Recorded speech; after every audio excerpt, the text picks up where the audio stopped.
দুপুরবেলা তো আমার বৌদি এসেছিল মাম্মামকে নিয়ে, আজকে মাম্মামের তেল খানো ছিল তার জন্য কিন্তু এসেছিল, আর আমার যাওয়ার কথা ছিল এই কারণে, তো তেল খাওয়ানোটা হয়নি।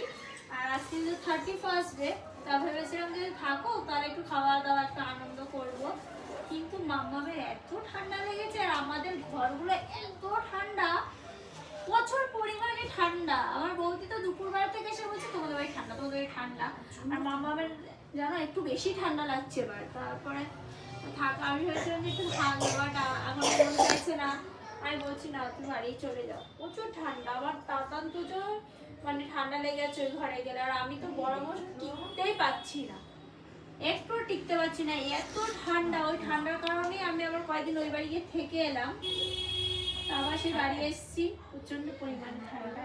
আমার বৌদি ভয়ের জন্য পালাচ্ছে, দুপুর দিয়ে শুধু বলে আছে তোমাদের ঠান্ডা ঠান্ডা থাকতে পারা যাচ্ছে এত ঠান্ডা, সত্যি ভীষণ। আর বাইরে তো আরো ঠান্ডা। তো এই আমি মানে ইচ্ছে ছিল আমরা একটু মাংস ভাত খাওয়া দাওয়া করবো, রান্না করতে করতে খেতে খেতে সেই দেরি। তারপরে বৌদি বললো কি করবো, বাড়ি চলে যাবে বলছে। আমি আর আটকাচ্ছি না, যাও, কারণ মামা অনেক ছোট, ও আগে আনন্দ পরে।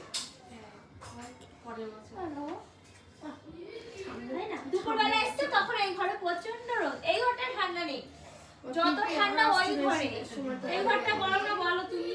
হ্যাঁ এই ঘরটা গরম, এই ঘরের মধ্যে সারাদিন রোদ, সারাদিন রোদ, কিন্তু ওই রুমটাতে একটু যেতে পারি না, আমার নিজের শরীর খারাপ করে। আর তাতান্ত তো ছোট্ট বাচ্চা, মানে এত শরীর খারাপ করে তোমাদের কি বলবো, আমি নিজে এত মানে পিছে আছি, কি বলবো কিছু বলছো মা, তুমি আবার এসো। আমি তোমাদের বাড়ি শীতের সময় আসছি না। আবার আসবে।